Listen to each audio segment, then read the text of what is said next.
Hai anak-anak yang terkasih, kali ini Bapak akan mengajak kalian untuk mempelajari kekasan agama-agama di Indonesia. Pada bagian pertama kita akan mendalami kekasan agama Kristen Protestan. Sejarah singkat pemisahan gereja. Gereja Lutheran. Keadaan gereja pada abad ke-16 mengalami pasang surut atau terjadi kemerosotan moral yang sangat memprihatinkan. Hal ini terjadi oleh karena gereja terlalu jauh terlibat dalam banyak urusan duniawi.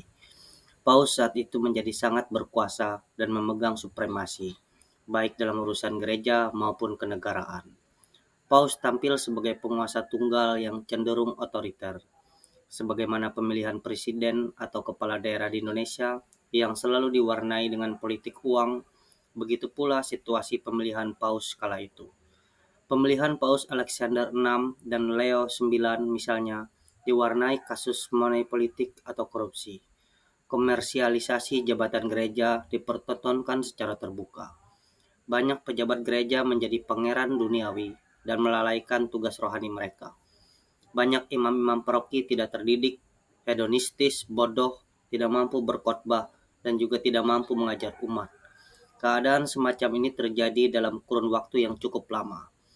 Teologi skolastik menjadi mandul, dan masalah dogmatis dianggap sebagai perdebatan tentang hal sepele antara aliran teologis. Banyak persoalan teologi mengambang dan tidak terselesaikan. Banyak kebiasaan dalam umat belum seragam. Iman bercampur tahyul, kesalehan berbaur dengan kepentingan duniawi. Kegiatan agama dianggap sebagai sebuah rutinitas sosial sehari-hari, serta mencampur adukan hal-hal profan dengan hal-hal yang suci atau sakral. Dalam situasi seperti itu, banyak orang merasa terpanggil untuk memperbarui hidup gereja, namun tidak ditanggapi. Kemudian tampillah Martin Luther. Luther mula-mula menyerang masalah penjualan indulgensi, yaitu orang dapat menghapus dosanya dengan cara memberikan sejumlah uang kepada gereja. Kemudian Martin Luther yang seorang pastor itu membela beberapa pandangan baru, khususnya ajaran tentang pembenaran hanya karena iman, atau disebut sola fide. Luther menyerang wewenang Paus dan menolak beberapa ajaran teologi sebelumnya dengan bertumpu pada Alkitab sesuai dengan tafsirannya. Pada dasarnya Luther tidak menginginkan perpecahan dalam gereja. Ia ingin mempelopori pembaruan dalam gereja. Tapi ia terseret oleh arus yang disebabkan oleh rasa tidak puas yang umum dalam umat yang menambahkan pembaharuan yang bentuknya kurang jelas. Ajaran-ajaran para teolog yang mendukung perbuatan-perbuatan saleh kini diragukan oleh Luther. Indulgensi, stipendium untuk misa arwah, sumbangan untuk membangun gereja bersama dengan patung-patung yang menghiasi, pajak untuk Roma, ziarah dan puasa, relikwi dan kaul-kaul, semua tidak ditemukan dalam kitab suci, sehingga ditolak oleh Luther. Luther menegaskan bahwa semua itu tidak bermanfaat untuk memperoleh keselamatan. Hanya satu yang perlu, yakni beriman atau sola fide. Orang yang percaya dibenarkan Allah tanpa mengindahkan perbuatan baik manusia, sola gratia. Dengan sendirinya orang yang dibenarkan itu akan berbuat baik dengan bebas dan tenang, bukan karena cemas akan keselamatannya. Rasa lega membuat orang tertarik kepada khotbah Luther yang disebarluaskan ke seluruh Jerman. Sola fide, fides ex audito, hanya iman dan iman karena mendengar. Itu sudah cukup untuk menjamin keselamatan. Maka 7 sakramen tidak penting lagi. Selibat tidak berguna dan hidup membiara tidak berarti. Semuanya ini buatan Paus saja untuk mengejar kuasa dan untung. Maka imam, biarawan, dan suster berbondong-bondong meninggalkan biara mereka masing-masing. Luther didukung oleh banyak kelompok dengan alasan berbeda-beda. Misalnya para bangsawan yang mengingini milik biara, warga kota yang mendambakan kebebasan berpikir, para petani yang ingin lepas dari kerja rodi dan pajak, para nasionalis yang membenci privilege Roma, para humanis yang ingin membuang kungkungan teologi skolastik, pemerintah kota-kota kerajaan yang mencium kesempatan memperluas wewenang mereka di kota. Luther tampil sebagai pahlawan pembebasan. Ia disambut dengan antusias. Akhirnya pembaharuan sungguh-sungguh dimulai juga. Mula-mula Roma kurang menyadari apa yang terjadi, kemudian bereaksi salah sehingga tidak mampu mengarahkannya lagi. Banyak hal baru dimulai, namun tidak jarang merupakan perusakan yang lama saja. Bukan reformasi gereja yang lama, tapi orang sudah menunggu terlalu lama. Mereka tidak sabar lagi. Komunikasi Luther oleh Paus Leo ke-10 di tahun 1520 dan pengucilan oleh Kaisar di tahun 1523 tidak dapat membendung gerakan ini. Roma tidak memahami reaksi dahsyat di Jerman dan masih lama bertindak seperti pada abad-abad sebelumnya. Luther juga menyerang umat yang setia kepada Paus. Tuntutannya semakin radikal. Persatuan gereja tidak dicari lagi, bahkan diboikot. Para bangsawan yang mendukung tidak tertarik pada persatuan kembali, karena antara lain milik gereja nih yang mereka rampas tidak mau mereka kembalikan. Unsur keagamaan, politik, dan pribadi di kedua belah pihak menyulitkan persatuan kembali. Reformasi selesai, umat terpecah belah ke dalam kelompok Katolik, Lutheran, Calvinis, Anglikan, dan sebagainya. Gereja Calvinis. Tokoh reformasi lain adalah Yohanes Calvin. Tokoh ini tidak jauh berbeda dengan Luther. Ia ingin memperbaharui gereja dalam terang Injil. Calvin dalam bukunya yang berjudul Institutio Christianae Religionis menggambarkan gereja dalam dua dimensi, yakni gereja sebagai persekutuan orang-orang terpilih sejak awal dunia yang hanya dikenal oleh Allah, dan gereja sebagai kumpulan mereka yang dalam keterbatasannya di dunia mengaku diri sebagai penganut Kristus dengan ciri-ciri pewartaan Injil dan pelayanan sakramen-sakramen. Pengaturan gereja ditentukan oleh struktur 4 jabatan, yakni pastor, pengajar, diakon, dan penatua. Gereja Anglikan. Anglikanisme bermula pada pemerintahan Henry ke-7. Di Inggris, Raja Henry ke-7 menobatkan dirinya sebagai kepala gereja karena Paus di Roma menolak perceraiannya. Anglikanisme menyerap pengaruh reformasi, namun mempertahankan beberapa corak gereja, sehingga berkembang dengan warna yang khas. Reaksi dari Gereja Katolik Roma atas gerakan reformasi ini adalah kontra-reformasi atau gerakan pembaharuan Katolik. Gerakan pembaharuan ini dimulai dengan menyelenggarakan Konsili Trente. Melalui Konsili Trente, Gereja Katolik berusaha untuk menyingkirkan kesesatan-kesesatan dalam gereja dan menjaga kemurnian Injil. Konsili juga menegaskan posisi Katolik dalam hal-hal yang disangkal oleh pihak reformasi, yakni soal kitab suci dan tradisi. Penafsiran kitab suci, pembenaran jumlah sakramen-sakramen, kurban misa, imamat dan tabisan, pembedaan imam dan awam. Konsili Trente dan sesudahnya menekankan gereja sebagai penjaga iman yang benar dan utuh, ditandai dengan sakramen-sakramen, khususnya Ekaristi yang dimengerti serta dirayakan sebagai kurban sejati. Gereja bercorak hierarkis yang dilengkapi dengan jabatan-jabatan gerejani dan imamat yang berwenang khusus dalam hal merayakan Ekaristi, melayani pengakuan dosa. Gereja adalah kelihatan dan ini menjadi jelas dalam lembaga kepausan sebagai puncaknya.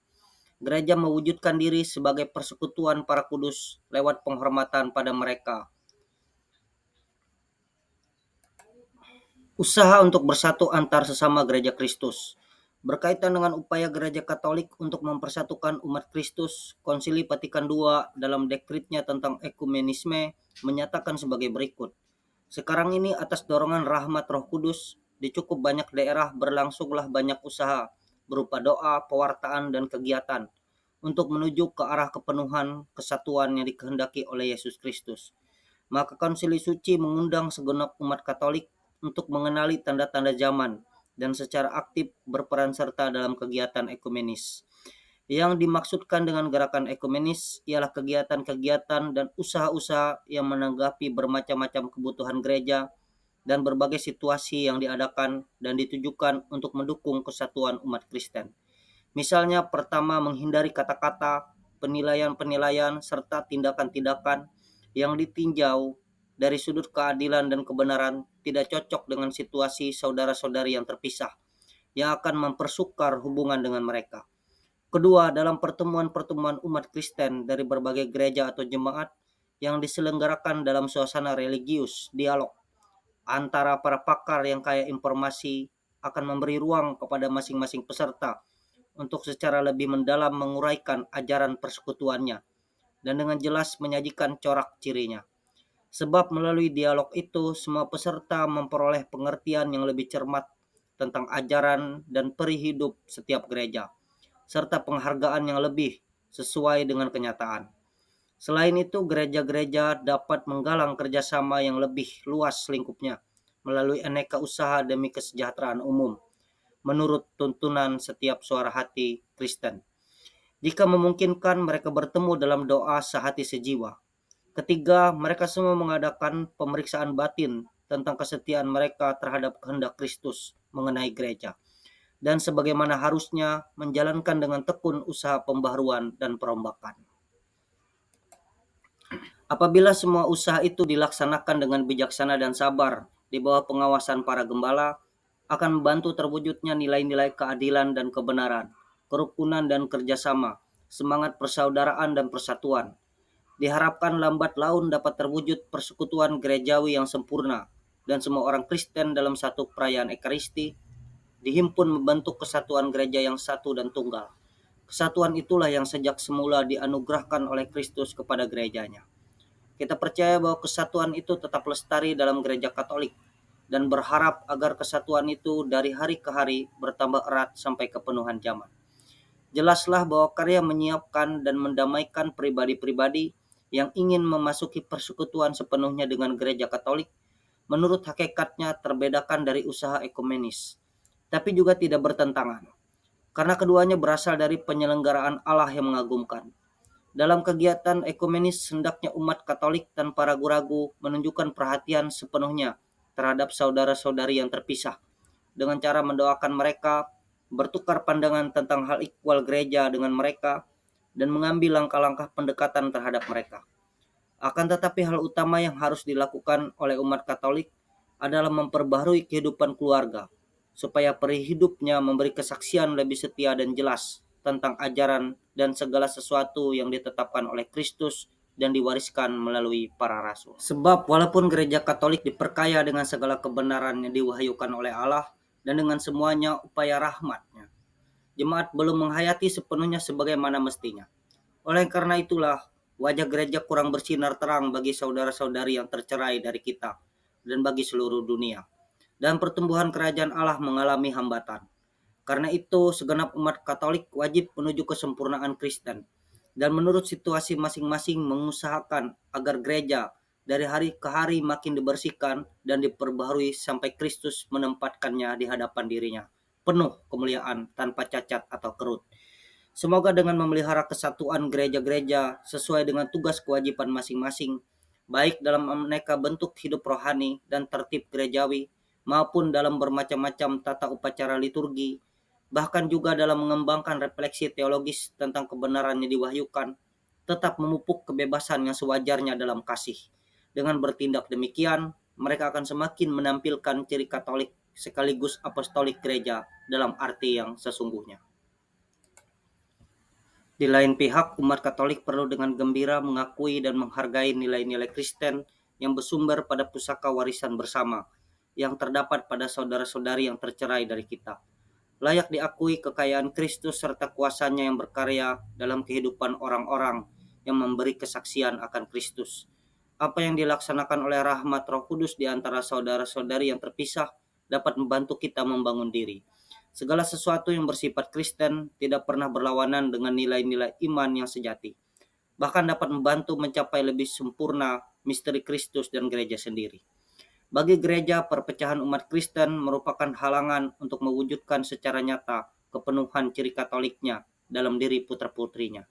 Konsili melihat bahwa peran serta umat Katolik dalam gerakan ekumenis makin intensif, sehingga dianjurkan agar para uskup dimanapun juga supaya mendukung mereka secara intensif dan membimbing dengan bijaksana. Di pembahasan selanjutnya kita akan mengenal kekasan agama Islam. Asal mula agama Islam. Islam dalam bahasa Arab berarti penyerahan diri sepenuhnya kepada Allah, masuk ke dalam suasana damai, sejahtera, dan hubungan serasi, baik antar sesama manusia maupun antara manusia dan Allah. Mereka mengimani bahwa agama Islam seluruhnya secara lengkap sebagai suatu sistem berasal dari Allah sendiri yang mewahyukannya kepada Nabi Muhammad dengan perantaraan malaikat Jibril. Orang-orang muslimin merupakan sebuah kelompok yang terjalin erat berkat iman pada agama yang sama. Persekutuan muslimin ini disebut ummah atau umat. Ikatan berdasarkan apa yang sama ini disebut ukumah Islamiyah, yang berarti persaudaraan Islam. Ummah ini seharusnya dipimpin oleh seorang pemimpin yang disebut khalifah. Sejak hancurnya kekhalifahan tahun 1256 karena dihancur leburkan oleh pasukan Mongol Hulagu, umat Islam mengalami kekosongan kepemimpinan sampai dengan sekarang. Tauhid, nama-nama dan sifat-sifat Allah. Islam merupakan agama monoteis dengan tekanan yang amat kuat pada Allah yang Maha Besar, Allahu Akbar, menjadi seruan yang kerap digunakan di mana-mana. Monoteisme Islam yang disebut tauhid sedemikian ditekankan sehingga tak ada toleransi sedikit pun terhadap apapun juga yang dapat mengaburkan keesaan Allah. Syirik atau mensyariatkan Allah berarti menempatkan sesuatu, betapapun kecilnya, di samping atau sejajar dengan Allah. Syirik merupakan dosa yang terbesar. Allah yang diimani mempunyai 20 sifat dan 100 nama yang indah. Orang muslim yang saleh mencoba selalu mengucapkan ke 100 nama Allah yang indah ini dengan pertolongan sebuah tasbih yang berupa sebuah untayan 100 butir-butiran. Iman Islam. Kesaksian pokok iman Islam dirumuskan dalam kalimat syahadat yang terdiri atas 2 kalimat. Karena itu dinamakan juga 2 kalimat syahadat. Yang pertama kesaksian atas Allah yang Maha Esa, sedangkan yang kedua kesaksian atas Muhammad sebagai Rasul Allah. Kalimat syahadat ini diucapkan pada waktu orang menjadi muslim, sebagai ucapan upacara inisiasi dari non-Islam ke Islam, dan waktu akad nikah. Syahadat akan Allah yang Maha Esa ini merupakan salah satu dari 6 rukun iman dalam Islam. Kelima rukun iman lainnya adalah percaya pada malaikat, kitab suci, rasul, hari kiamat, dan takdir ilahi. Islam mengajarkan bahwa dalam kurun waktu tertentu Allah memberikan wahyunya kepada manusia tertentu dengan perantaraan malaikat Jibril. Orang yang mendapat wahyu ini disebut nabi dan jumlahnya banyak sekali. Antara lain Adam, Lut, Ibrahim, Daud, dan Isa. Bila nabi itu diutus mewartakan wahyu yang diterimanya itu kepada orang-orang lain, maka dia disebut sebagai utusan Allah. Kitab suci agama Islam. Wahyu yang diberikan kepada para nabi berupa sebuah kitab suci yang merupakan kutipan langsung dari induk kitab suci yang tersimpan di surga.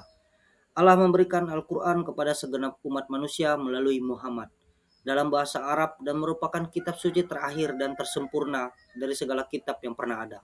Kedudukan Al-Quran dalam kehidupan umat Islam sangatlah sentral, melebihi kedudukan Muhammad sendiri. Di dalam Al-Quran termuat wahyu ilahi secara sempurna, tanpa cacat sedikit pun. Termuat di dalamnya segala sesuatu yang dibutuhkan bagi kehidupan manusia dalam segala aspek kehidupannya, baik yang menyangkut hubungannya dengan Tuhan maupun yang mengatur peri kehidupannya antar manusia yang disebut muamalat. Karena itu Al-Quran sangat dihormati. Membacanya pun merupakan suatu ibadat yang sangat mendatangkan pahala. Tidak hanya bagi yang membacanya, melainkan juga bagi yang mendengarkannya. Supaya sebanyak mungkin orang dapat memperoleh pahala, pembacaan Al-Quran tidak hanya di dalam hati, tapi dengan suara yang dapat didengarkan juga oleh orang lain. Arkan al-Islam. Islam berarti penyerahan diri secara total kepada Allah. Sebagai orang muslim, sikap yang tepat bagi seseorang di hadapan Allah adalah takwa dan takut kepada Allah. Taat pada segala perintahnya sebagaimana dituliskan dalam Al-Quran. Manusia adalah hamba dan abdi Allah.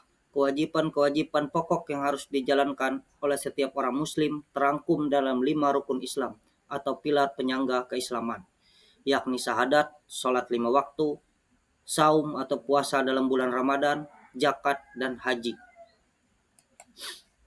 Al-Ahkam al-Kamsa, hukum Islam. Tujuan hidup manusia adalah mencari ridho ilahi, mencari perkenanan Allah. Hidup sedemikian rupa sehingga Allah tidak marah, melainkan berkenan. Perbuatan-perbuatan berkenan pada Allah disebut halal, mendatangkan pahala bagi pelakunya. Sebaliknya perbuatan yang menimbulkan kemarahan Allah disebut haram, menimpakan hukuman pada pelakunya. Ada 5 hukum Islam, yaitu wajib, harus dilakukan, sunnah atau mustahabab, sebaiknya dilakukan, mubah, diperbolehkan, makruh, sebaiknya tidak dilakukan, haram, dilarang. Halal haramnya sesuatu dapat diketahui dari Al-Quran sendiri. Bila tidak ada dalam Al-Quran, diaculah pada sumber yang kedua, yakni sunnah Nabi, yakni perkataan, tingkah laku, dan perbuatan Nabi Muhammad sendiri. Sunnah Nabi dikumpulkan dalam kitab-kitab yang disebut kitab hadis.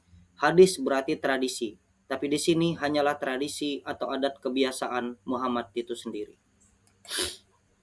Tasawuf. atau mistik dalam Islam.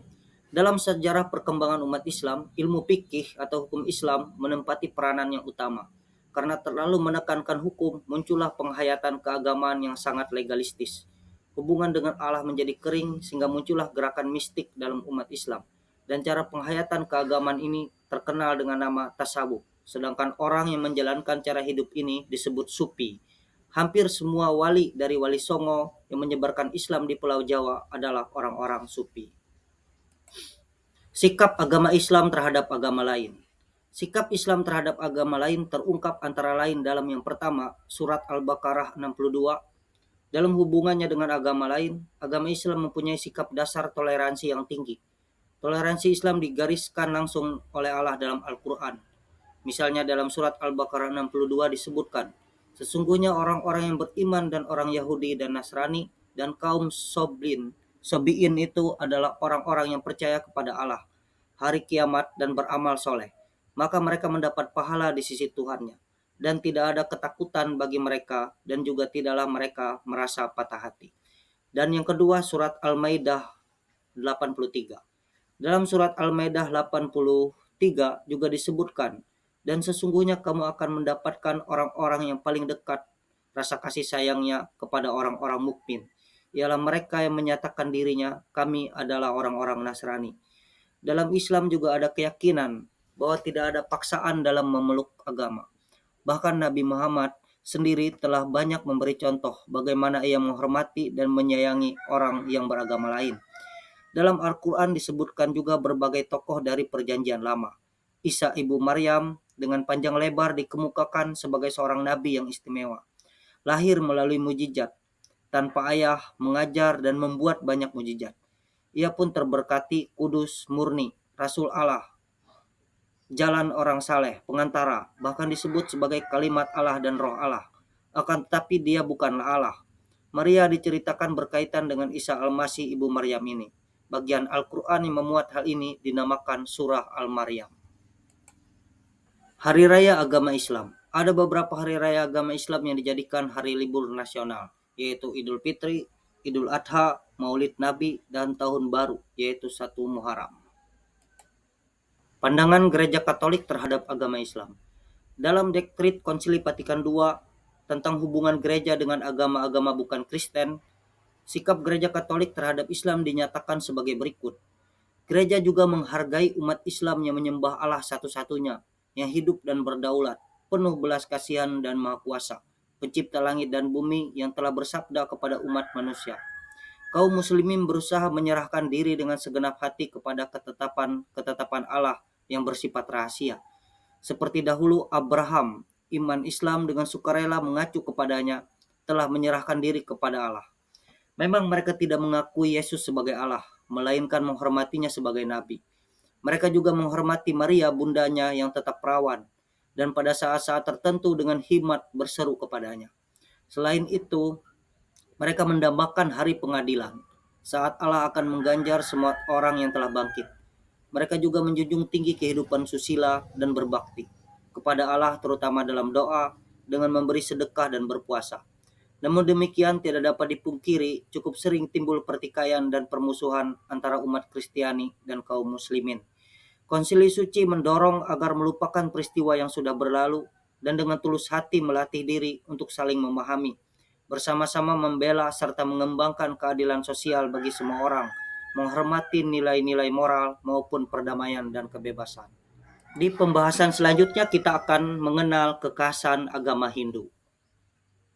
Yang pertama, aliran dalam agama Hindu. Dalam agama Hindu terdapat banyak aliran dan kelompok. Salah satunya yang ada di Indonesia sejak Mahasabda Parisada Hindu Dharma Indonesia tahun 1993, maka Hindu di Indonesia disebut sebagai Hindu Dharma. Ibadat. Unsur pokok penghayatan agama Hindu Dharma muncul dalam bentuk ibadat, khususnya berupa upacara-upacara harian yang dilaksanakan di tempat-tempat tertentu dan pada saat-saat yang berkaitan erat dengan irama hidup manusia setiap hari, seperti di sekitar rumah tinggal, sumber-sumber air, persawahan, pada waktu matahari terbit dan terbenam, serta waktu-waktu penting lainnya. Hal yang langsung berhubungan dengan ibadat adalah bangunan-bangunan pura yang tidak hanya merupakan tempat upacara ibadah dilaksanakan, tapi juga menjadi pusat kebudayaan dan hidup sosial. Kitab suci agama Hindu. Dalam Hindu Dharma terkenal kitab-kitab Weda, Usana Bali, dan juga Upanishad. Isi tulisan suci ini beraneka ragam, tetapi bagian yang terbesar berupa doa dan hipne, juga ajaran mengenai Allah, Brahman, dewa-dewa, alam, dan manusia. Ajaran-ajaran tersebut tidak mengikat secara ketat dogmatis, sehingga ada beraneka ragam aliran dan pandangan dalam ajaran Hindu. Ajaran yang pokok. Tujuan pokok hidup manusia menurut agama Hindu Dharma adalah moksa, yaitu pembebasan dari lingkaran reinkarnasi yang tak ada habis-habisnya, atau samsara. Pembebasan ataupun moksa ini dapat dicapai melalui 3 jalan, trimarga, yaitu karma marga, jana marga, dan bakti marga. Dengan karma marga, orang ingin mencapai moksa dengan melakukan karya, akse-kese badani, yoga, tapa, ketaatan pada aturan-aturan kasta. Karya-karya yang paling berharga dalam karma marga adalah samsara, yakni ke-12 upacara liturgis yang berkaitan dengan tahap-tahap kehidupan seseorang. Dengan jana marga, penyucian diri guna mencapai moksa dilakukan dengan jalan aksekese budi, mengheningkan cipta dalam meditasi dengan tujuan semakin menyadari kesatuan dirinya dengan Sang Brahma. Sedangkan dengan bakti marga, orang menyucikan diri dengan penyerahan diri seutuhnya menuju pertemuan dalam cinta kasih dengan Tuhan.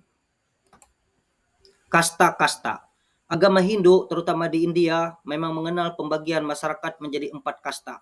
Caturwarna, Brahmana, Satria, keduanya adalah kasta bangsawan dan rajawi.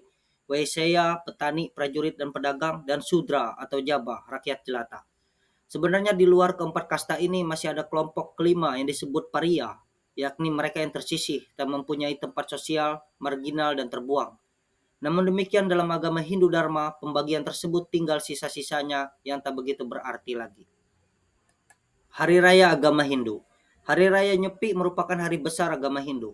Kendati hari Nyepi ini jatuh pada pergantian tahun baru Saka, hari tersebut bukanlah hari mengadakan perayaan pesta, melainkan hari untuk menyucikan dan memperkuat diri terhadap pengaruh roh-roh jahat. Pada hari Raya Nyepi, umat Hindu dilarang menyalakan api, melakukan pekerjaan, bepergian, dan hubungan seks. Selain hari raya Nyepi, juga ada hari raya lainnya, yaitu Galungan, yang jatuh pada hari Rabu Kliwon, dan Wuku Dunggulan, setiap 210 hari sekali. Tujuannya memohon kepada Ida Sang Hyang Widi, Batara Batari, dan para leluhur, agar pemujaannya dianugerahi keselamatan dan kesejahteraan. Pandangan agama Katolik terhadap agama Hindu. Konsili Vatikan II dalam Dektrit tentang Nostra Aetate menjelaskan, sejak dahulu kala hingga sekarang ini, di antara berbagai bangsa terdapat suatu kesadaran tentang daya kekuatan gaib yang hadir pada perjalanan sejarah dan peristiwa-peristiwa hidup manusia. Bahkan kadang-kadang ada pengakuan terhadap kuasa ilahi yang tertinggi ataupun Bapa. Kesadaran dan pengakuan tadi meresapi kehidupan bangsa-bangsa itu dengan semangat religius yang mendalam. Adapun agama-agama yang terikat pada perkembangan kebudayaan berusaha menanggapi masalah-masalah tadi dengan paham-paham yang lebih rumit dan bahasa yang lebih terkembangkan. Demikianlah dalam Hinduisme, manusia menyelidiki misteri ilahi dan mengungkapkannya dengan kesuburan, mitos-mitos yang melimpah, serta dengan usaha-usaha filsafat yang mendalam. Hinduisme mencari pembebasan dari kesesakan keadaan, entah melalui bentuk-bentuk hidup berulah tapa, atau melalui permenungan yang mendalam, atau dengan mengungsi kepada Allah penuh kasih dan kepercayaan. Gereja Katolik tidak menolak apapun yang dalam agama-agama itu serba benar dan suci. Dengan sikap hormat yang tulus, gereja merenungkan cara-cara bertindak dan hidup, kaidah-kaidah serta ajaran-ajaran yang memang dalam banyak hal berbeda dari apa yang diyakini dan diajarkannya sendiri. Tetapi tidak jarang toh memantulkan sinar kebenaran yang menerangi semua orang. Namun gereja tiada hentinya mewartakan dan wajib mewartakan Kristus, yakni jalan kebenaran dan hidup. Dalam Dia manusia menemukan kepenuhan hidup keagamaan. Dalam Dia pula Allah mendamaikan segala sesuatu dengan dirinya. Oleh karena itu gereja mendorong para putranya supaya dengan bijaksana dan penuh kasih, melalui dialog dan kerjasama dengan para penganut agama-agama lain, sambil memberi kesaksian tentang iman serta peri hidup Kristiani, mengakui, memelihara, dan mengembangkan harta kekayaan rohani dan moral serta nilai sosio-budaya yang terdapat pada mereka. Di pembahasan selanjutnya kita akan mengenal kekhasan agama Buddha. Siddhartha Gautama, pendiri agama Buddha. Agama Buddha adalah sebuah agama dan filsafat yang berasal dari anak benua India dan meliputi beragam tradisi kepercayaan dan praktik yang sebagian besar berdasarkan pada ajaran yang dikaitkan dengan Siddhartha Gautama yang secara umum dikenal sebagai Sang Buddha. Sang Buddha hidup dan mengajar di bagian timur anak benua India dalam beberapa waktu antara abad ke-6 sampai ke-4 sebelum Masehi. Beliau dikenal oleh para umat Buddha sebagai seorang guru yang telah sadar atau tercerahkan, yang membagikan wawasannya untuk membantu makhluk hidup mengakhiri ketidaktahuan atau kebodohannya, kehausan, dan penderitaan dengan menyadari sebab musabab saling bergantungan dan sunyatam dalam mencapai nirwana. Kitab suci agama Buddha. Setiap aliran Buddha berpegang kepada Tripitaka sebagai rujukan utama, karena di dalamnya tercatat sabda dan ajaran Sang Buddha Gautama. Pengikut-pengikutnya kemudian mencatat dan mengklasifikasikan ajarannya dalam 3 buku, yaitu yang pertama Sutta Pitaka, khotbah-khotbah Sang Buddha, Vinaya Pitaka, peraturan atau tata tertib para biksu, dan Abhidhamma Pitaka, ajaran hukum metafisika dan psikologi. Inti ajaran agama Buddha. Inti ajaran Buddha mengenai hidup manusia tercantum dalam catur Arya Satya, yang berarti 4 kasunyatan atau kebenaran mulia, yaitu Dukkha Satya, hidup dalam segala bentuk adalah penderitaan, Samudaya Satya, penderitaan disebabkan karena manusia memiliki keinginan dan nafsu, Nirodha Satya, penderitaan itu dapat dilenyapkan dan orang mencapai nirwana dengan membuang segala keinginan dan nafsu. Kemudian Marga Satya, jalan untuk mencapai pelenyapan penderitaan sehingga dapat masuk ke dalam nirwana adalah 8 jalan utama, Asta Arya Marga, yaitu keyakinan yang benar, pikiran yang benar, perkataan yang benar, perbuatan yang benar, kehidupan yang benar, daya upaya yang benar, perhatian yang benar, dan semedi yang benar. Dalam hukum karma samsara, manusia terikat oleh perbuatannya pada roda kehidupannya. Dari lahir hingga kematiannya, manusia berpindah-pindah tempat pada berbagai alam dan ruang, yakni kamaloka, alam indera dan nafsu, rupaloka, alam tanggapan, dan arupaloka, alam bebas dari keinginan nafsu dan pikiran. Dengan menjalani marga satya, orang dapat mencapai penerangan tertinggi, bodhi, yakni jika jiwa, batin, atau diri manusia secara sempurna dibebaskan dari segala ikatan ketiga ilusi besar tentang adanya roh, diri, dan dunia. Karena ketiga-tiganya sebenarnya adalah maya atau ilusi belaka. Dengan demikian orang mencapai kebahagiaan, keamanan, dan kedamaian yang olehnya ketiga ilusi besar tadi diganti dengan 3 kebenaran, yakni tanpa diri, tiada apa-apa, dan kekosongan sempurna. Inilah yang dinamakan nirvana, kelenyapan diri yang total. Inilah jati segala-galanya dan merupakan kebahagiaan sempurna.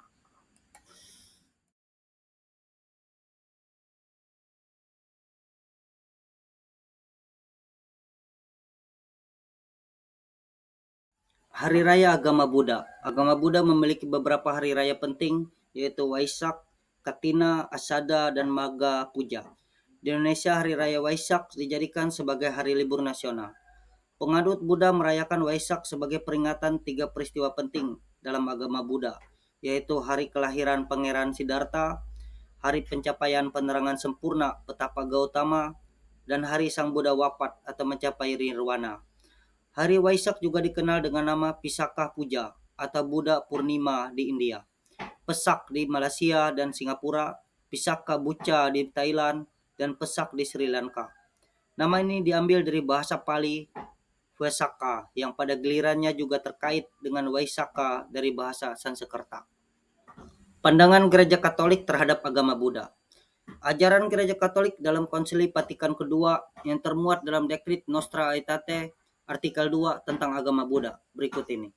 Buddhisme dalam berbagai aliran mengakui bahwa dunia yang serba berubah ini sama sekali tidak mencukupi dan mengajarkan kepada manusia jalan untuk dengan jiwa penuh bakti dan kepercayaan memperoleh keadaan kebebasan yang sempurna, atau entah dengan usaha sendiri, entah berkat bantuan dari atas, mencapai penerangan yang tertinggi.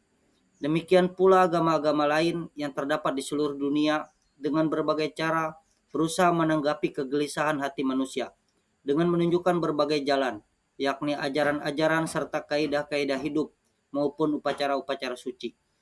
Gereja Katolik tidak menolak apapun yang dalam agama-agama itu serba benar dan suci. Dengan sikap hormat yang tulus, gereja merenungkan cara-cara bertindak dan hidup, kaidah-kaidah serta ajaran-ajaran yang memang dalam banyak hal berbeda dari apa yang diyakini dan diajarkannya sendiri. Tapi tidak jarang memantulkan sinar kebenaran yang menerangi semua orang.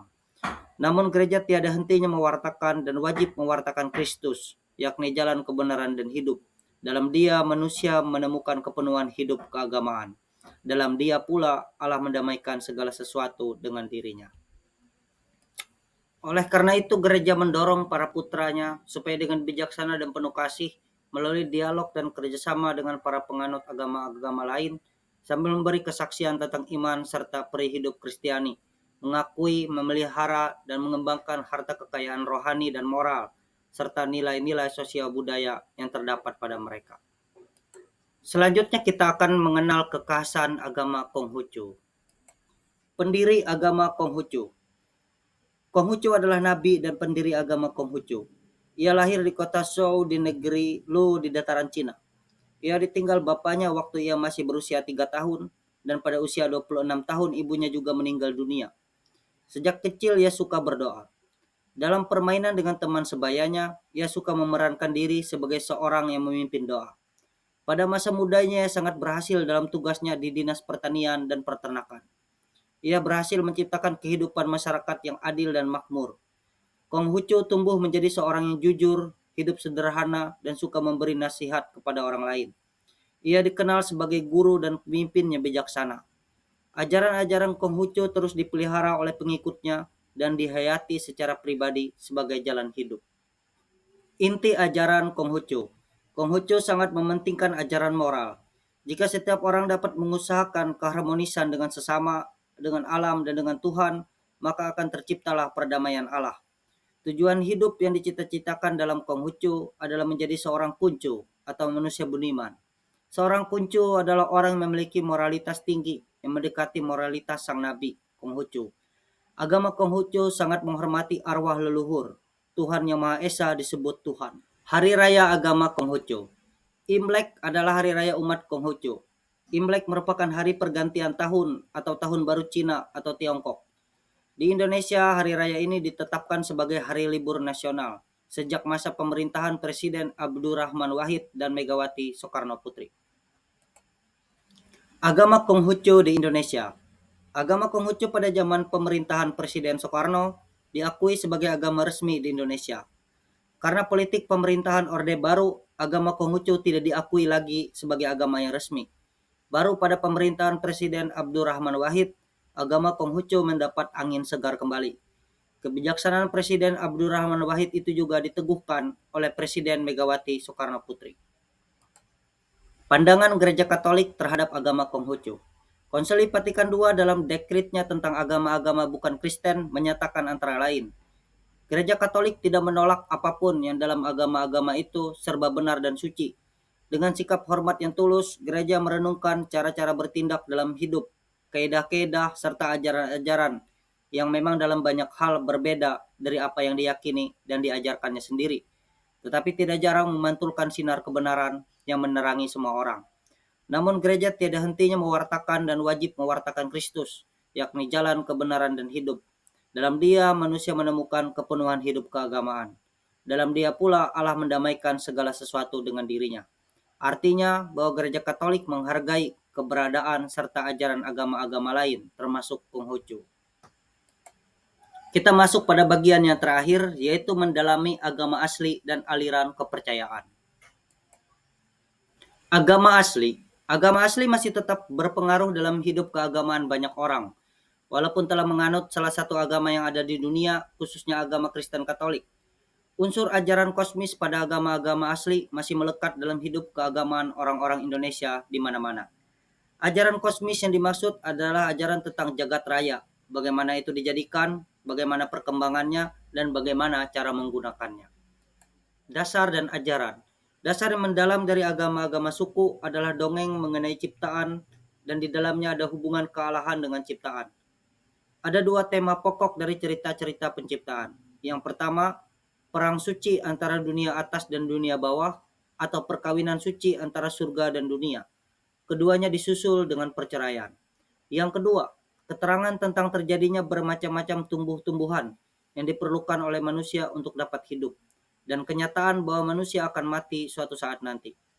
Cerita-cerita penciptaan itu menerangkan tentang terciptanya alam semesta, dunia, musim, pergantian terang dan gelap, serta menunjukkan fungsi segala sesuatu. Pengaturan Allah atau dewa mereka atas alam semesta setiap manusia, tumbuh-tumbuhan, hewan, dan setiap kejadian mempunyai tempat yang penuh arti. Masing-masing harus berbuat sesuai dengan hal itu dan wajib mentaati peraturan dan larangan tertentu. Dalam agama asli atau agama suku inilah pada umumnya timbul kepercayaan bahwa tidak hanya manusia saja yang berjiwa, melainkan tumbuh-tumbuhan dan hewan. Karena itu mereka sangat menghormati alam. Sebagian besar agama-agama asli juga percaya bahwa seseorang yang telah meninggal tetap berhubungan dengan para anggota suku yang masih hidup. Orang yang sudah meninggal mempunyai pengaruh yang langsung dan kuat atas orang yang masih hidup. Mereka juga kebanyakan mengenal imam-imam yang bertugas mempertahankan hubungan orang-orang yang masih hidup dengan nenek moyang, dewa-dewa, jin-jin, dan setan-setan.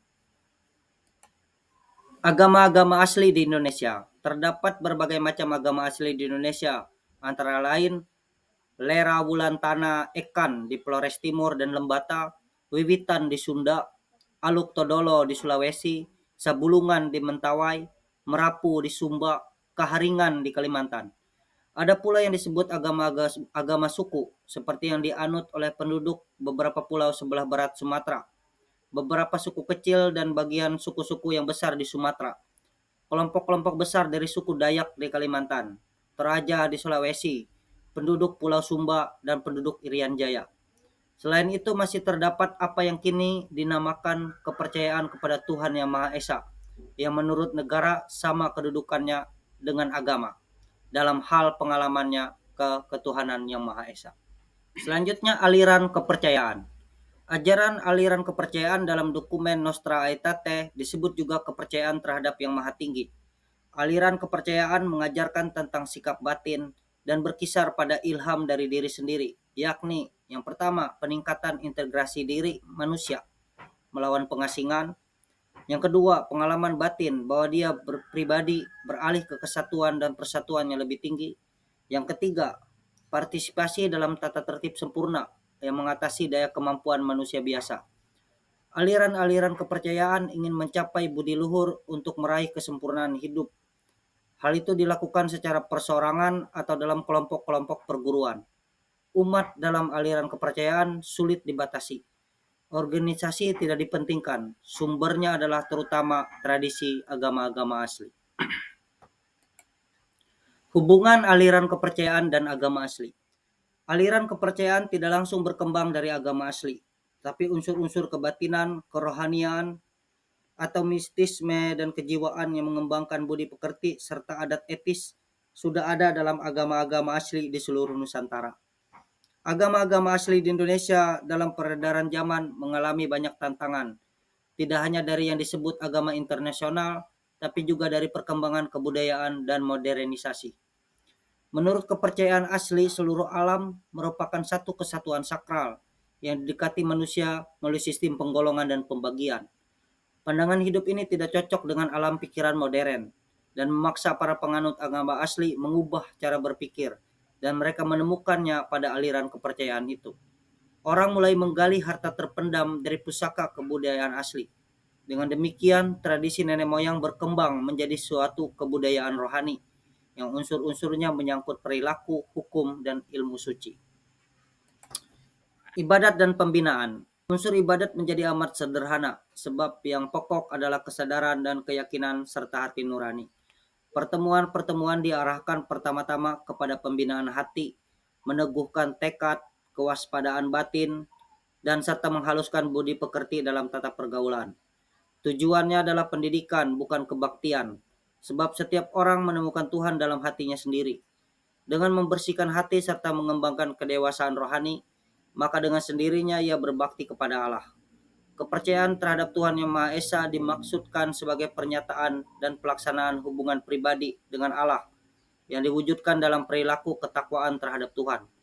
Peribadatan merupakan pengalaman budi luhur, bukan suatu kebaktian lahiriah.